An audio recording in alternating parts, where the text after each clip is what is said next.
നമസ്കാരം. രുചിഭേദത്തിലെ മറ്റൊരു എപ്പിസോഡിലേക്ക് ഏവർക്കും സ്വാഗതം. നമ്മൾ ഏത് ഹോട്ടലിൽ പോയാലും അല്ലെങ്കിൽ ഏത് സ്പെഷ്യൽ ഒക്കേഷൻസ് പറഞ്ഞാലും ഒരു പ്രത്യേകം പേര് പറഞ്ഞു കഴിഞ്ഞാൽ എല്ലാവരുടെയും നാവിൽ കൊതിയൂറും.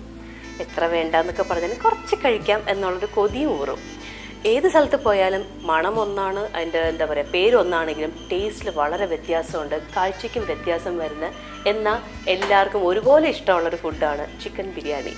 ഇപ്പോൾ അത് പറഞ്ഞപ്പോൾ തന്നെ പലരുടെ നാവിൽ വെള്ളം ഊർന്നുണ്ടാവും. അപ്പോൾ എൻ്റെ അവസ്ഥ ആലോചിക്കുക, ഫുൾ ഇൻഗ്രീഡിയൻസ് നടക്കാൻ ഞാനിപ്പോൾ നിൽക്കുന്നത്. ഇന്ന് നമ്മുടെ പ്രിയ അജിത നമുക്ക് നല്ലൊരു ചിക്കൻ ബിരിയാണിയാണ് പ്രിപ്പയർ ചെയ്ത് കാണിക്കാൻ പോകുന്നത്. ഈ ചിക്കൻ ബിരിയാണിയുടെ സ്പെഷ്യാലിറ്റി എന്താണ് നമുക്ക് അജിതയോട് തന്നെ ചോദിക്കാം. അജിത, നമ്മൾ ഏത് ഹോട്ടലിൽ പോയാലും ഏത് നല്ല ക്രിസൈൻസിൽ പോയാലും ചിക്കൻ ബിരിയാണി നോക്കുമ്പോൾ ഉച്ചയാണെങ്കിൽ എല്ലാവരും നോക്കും. പിന്നെ ഏറ്റവും വെച്ചാൽ നല്ല മുസ്ലിം കല്യാണത്തിനാണെങ്കിൽ അവിടെ ചിക്കൻ ബിരിയാണി മട്ടൺ ബിരിയാണി മസ്റ്റാണ് അല്ലേ, ഉണ്ടാവും. ഞാൻ എപ്പോഴും അങ്ങനത്തെ കല്യാണത്തിൽ മിസ് ചെയ്യാറേ ഇല്ല. അപ്പം ഓരോ സ്ഥലത്ത് പക്ഷേ അതിന് ഭയങ്കര വ്യത്യാസമുണ്ട്. അതിൻ്റെ ടേസ്റ്റിനായാലും ശരി, മണത്തിനായാലും ശരി, കാഴ്ചയ്ക്കാണെങ്കിലും ശരി, രുചിക്കാണെങ്കിലും ശരി, ഒരുപാട് വ്യത്യാസമുണ്ട്. അപ്പം അജിതയുടെ ചിക്കൻ ബിരിയാണിയിൽ എന്താണ് പ്രത്യേകത പറയാനുള്ളത്? ഇത് മലപ്പുറം സൈഡിലോട്ടുള്ള ചിക്കൻ അതിൻ്റെ ബിരിയാണിയാണ്. ഓക്കെ, കൂടുതൽ സൺഫ്ലവർ ഓയിൽ വെച്ചാണ് നമ്മൾ ചെയ്യുന്നത്. നെയ്യ് അപ്പം അതിൽ തന്നെ വ്യത്യാസം തീർത്തും കുറവ്. അണ്ടിപ്പരിവ് കിസ്മിസ് വറക്കാൻ മാത്രം നെയ്യ് നമ്മൾ ഉപയോഗിക്കുന്നുള്ളൂ, ബാക്കി സൺഫ്ലവർ ഓയിലാണ് ചെയ്യുന്നത്. പിന്നെ ഇതിലെന്താ പ്രത്യേകത? ബാക്കിയെല്ലാം സാധാരണ ബിരിയാണിക്ക് ചേർക്കുന്ന ഇൻഗ്രീഡിയൻസ് ആണോ? കുറച്ച് വ്യത്യാസങ്ങളൊക്കെ ഉണ്ട്, കുറച്ച് വ്യത്യാസം. അപ്പം അജിതയുടെ സ്പെഷ്യൽ ബിരിയാണി എന്താണെന്ന് നമുക്ക് കണ്ടുപഠിക്കാം. ആദ്യം നമുക്ക് ഇൻഗ്രീഡിയൻസ് എന്തൊക്കെയാണ് വേണമെന്ന് നോട്ട് ചെയ്യാം. ജീര റൈസ്, 1/2 കിലോ ചിക്കൻ, ഉണക്കമുന്തിരിങ്ങ ഒരു ബൗളില്, കുതിർത്ത ഉണക്കമുന്തിരിങ്ങ വേണം, അണ്ടിപ്പരിപ്പ്, ഗരം മസാല പൊടിക്കാത്തത്, നെയ്യ്, മഞ്ഞൾപ്പൊടി, ഗരം മസാല,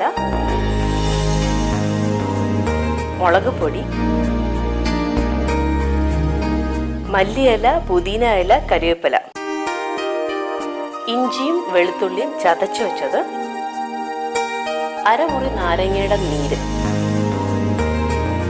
3 പച്ചമുളക് നന്നായിട്ട് മിക്സിയിൽ അരച്ചെടുത്തത്, ഉപ്പ്, 1/2 ബൗൾ തൈര്, 4 സവോള ചെറുതായിട്ട് സ്ലൈസ് ചെയ്തത്, സൺഫ്ലവർ ഓയിൽ. ഇത്രയാണ്.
അതോ കുറച്ച് വെള്ളം അതിലുണ്ട്, അതൊന്ന് ഈറുന്നുണ്ടല്ലോ. അപ്പോൾ അത് നന്നായിട്ടൊന്ന് ഡ്രെയിൻ ചെയ്തോളൂ. വെള്ളം ഒട്ടും ഇല്ലാണ്ട് വേണം വേണ്ടത്.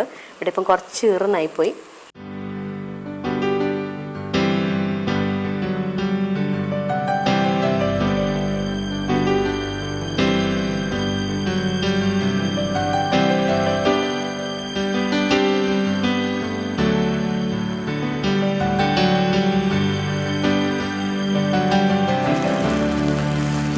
ഇപ്പൊ അതിന്റെ ഈറൻ കുറച്ചുണ്ടായിരുന്നു, അത് മാറി കിട്ടി. അരി നല്ല പൊട്ടി തുടങ്ങിയല്ലേ?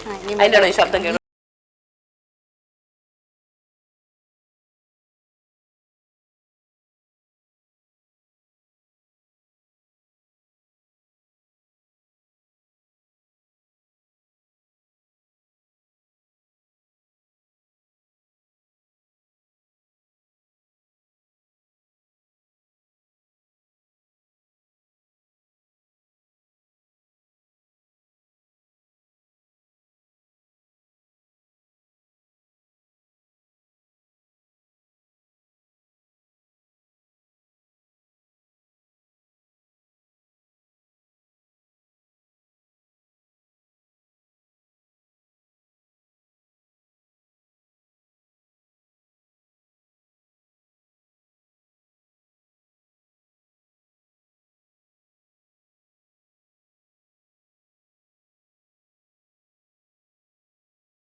കുതിർത്ത് വെച്ചേക്കുന്നത് ഇത് കുറച്ച് നേരമായിട്ട് ഇങ്ങനെ വെള്ളത്തിൽ കുതിർത്ത് വെച്ചിരിക്കുകയായിരുന്നു.